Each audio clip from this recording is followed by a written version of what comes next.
Jadi untuk Fashion Valley, seramai 2 orang ahli berhormat iaitu Bandar Kuching dan Masjid Tanah telah membangkitkan isu Fashion Valley berkenaan kebolehan syarikat ini mendapat pelaburan daripada GLC dan proses pemilihan yang terlibat. Sebenarnya ekonomi digital telah lama menjadi teras penting untuk pertumbuhan Malaysia sejak zaman koridor raya multimedia dengan subsektor e-dagang, dompet digital, platform dan banyak lagi. Sejajar dengan keutamaan kerajaan dalam sektor teknologi, Khazanah telah melabur dalam Fashion Valley yang pada masa itu merupakan platform e-dagang fashion yang berpotensi. Kedua-dua syarikat iaitu Khazanah dan PNB faham bahawa sifat pelaburan pemula seperti itu mempunyai risiko yang lebih tinggi berbanding pelaburan biasa, tetapi ia selaras dengan mandat mereka untuk menyokong pelaburan strategik. Walau bagaimanapun, kerajaan teliti dalam penggunaan dana awam dan akan terus memberi perhatian ketat serta memperkukuhkan tata kelola dan kawal tadbir urus. Memandangkan SPRM masih menyiasat kes ini dan audit dalaman Khazanah masih berjalan, Khazanah perlu diberi ruang untuk proses siasatan diselesaikan. Segala dapatan yang dimuktamadkan nanti akan digunakan untuk menambah baik tata kelola Khazanah. Adalah penting juga kita melihat aspek pulangan pelaburan ini dengan perspektif yang lebih menyeluruh. Khazanah ada membuat pelaburan-pelaburan lain termasuk pelaburan peringkat awal yang telah memberi pulangan yang positif. Salah satu ialah pelaburan Khazanah dalam perniagaan tenusu tempatan, Farm Fresh Berhad, yang merupakan sebahagian daripada pelaburan modal teroka VC dalam sektor pertanian. Dalam pelaburan Farm Fresh, Khazanah memperoleh pulangan lebih 13 kali ganda iaitu melebihi 800 juta ringgit. Adalah penting agar Khazanah terus menyokong ekosistem pelaburan tempatan dan pelaburan modal teroka sejajar dengan ekonomi madani punya framework. Jadi seperti saya katakan tadi yang dipertua, beberapa soalan yang mungkin saya tak dapat cover hari ini, saya akan bagi jawapan bertulis. Penjelasan. Boleh? Sila. Terima kasih, Yang Menteri. Juga berkaitan dengan Khazanah Nasional. Saya yakin belanjawan kita meletakkan prioriti. Sebentar, Yang Berhormat. Yang Berhormat Menteri, saya tambah 15 minit, 10 minit untuk menjawab, 5 minit gulung, stop. Terima kasih, Tuan Speaker. Yang Berhormat. Ya. Silakan. Saya. Oh ya. Silakan Saya Yang dulu, Berhormat Syed. Ya, sikit saya nak bangkitkan soal prioriti kepada belanjawan kita ni ke mana nak diagihkan ya. Itu keutamaan saya yakin kerajaan meletakkan pengagihan itu. Khazanah diberi peruntukan 600 juta ringgit untuk baik pulih bangunan warisan Sultan Abdul Samad dan Karkosa Seri Negara. 600 juta untuk tahun depan. Jadi apa sebenarnya justifikasi peruntukan yang besar ini ketika mana di Dewan ini disebut peruntukan untuk baik pulih infra di Kuala Lumpur untuk menangani banjir juga sangat diperlukan. JPS hanya perolehi 150 juta untuk nak selesaikan masalah peparitan kita. Jadi kita risau jika isu Fashion Valley ini berulang kembali ketika mana Khazanah diberi peruntukan yang terlalu besar kepada projek baik pulih bangunan warisan ini, walaupun ada kepentingan untuk pelancongan dan sebagainya. Terima kasih. Yang Berhormat. Masjid Tanah. Loh, Menteri. Ya, Menteri. Ya. Boleh. Untuk makluman, terima kasih Yang Berhormat Menteri. Saya nak maklumkan selaku fungsi PAC, kita pun akan memanggil kes Fashion Valley ini dengan memanggil Khazanah dan juga PNB bermula pada awal Disember. Cuma soalan saya untuk makluman ramai, saya nak Yang Berhormat Menteri menjawab, ada ataupun tidak wakil Khazanah dan juga PNB dalam board Fashion Valley? Terima kasih. Ya, Yang Berhormat. Saya tunggu tempat Mak Arif nak tanya soalan ni. Yang Berhormat tak jawab pun tak apa, jawab pun tak apa.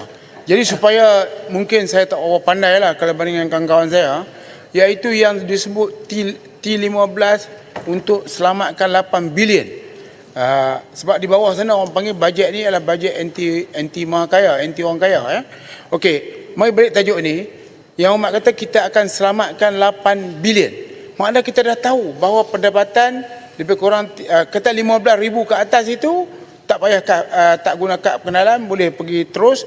Yang bawah 15,000 ke bawah kena pakai kad pengenalan. Apakah saya benar? Kalau tak benar, dia sebut tidak. Kalau benar, sebut ya. Itu cukup, saya tak payah jawab panjang. Yang pendapatan 15,000 ke atas, kita pakai penanda aras, maha kaya. Terima kasih. Okey, saya jawab 3 soalan tu. Lepas tu saya ikut apa yang Dipertua suruh Tambah untuk lagi satu, menggolong, soalan saya sangat penting Yang Berhormat Menteri. Tadi saya tanya kepada rakan Yang Berhormat Menteri, saya rasa Yang Berhormat Menteri pun tahu soalan berkenaan pelepasan cukai bagi keluarga yang menghantar anak-anaknya ke taska yang makin lama makin tinggi. Persoalan saya, adakah kerajaan boleh mempertimbangkan pelepasan cukai ini turut diberikan kepada keluarga yang menggajikan pengasuh ataupun pembantu rumah untuk menjaga anak-anak mereka dan mendidik mereka? Terima kasih. Terima kasih. Saya pulang balik pada isu-isu yang dibangkitkan tadi. Ya. Untuk soalan yang ditanya tadi pasal bangunan Sultan Bersamad, ya, ini adalah dalam perancangan Khazanah Nasional Berhad. Kerana ini adalah satu bangunan yang penting untuk kita sentiasa menjaga heritage yang ada dalam negara. Tapi yang pentingnya ia juga adalah landmark yang akan menarik daya tarikan pelancong bila datang ke sini. Ya, dalam usaha Khazanah untuk memperbaiki bukan saja bangunan Sultan Bersamad, Karkosa dan Seri Negara, tapi distrik culture yang ada akan menjana juga ekonomi yang ada di dalam tu. Ini akan menolong position Malaysia dan juga negara di masa depan.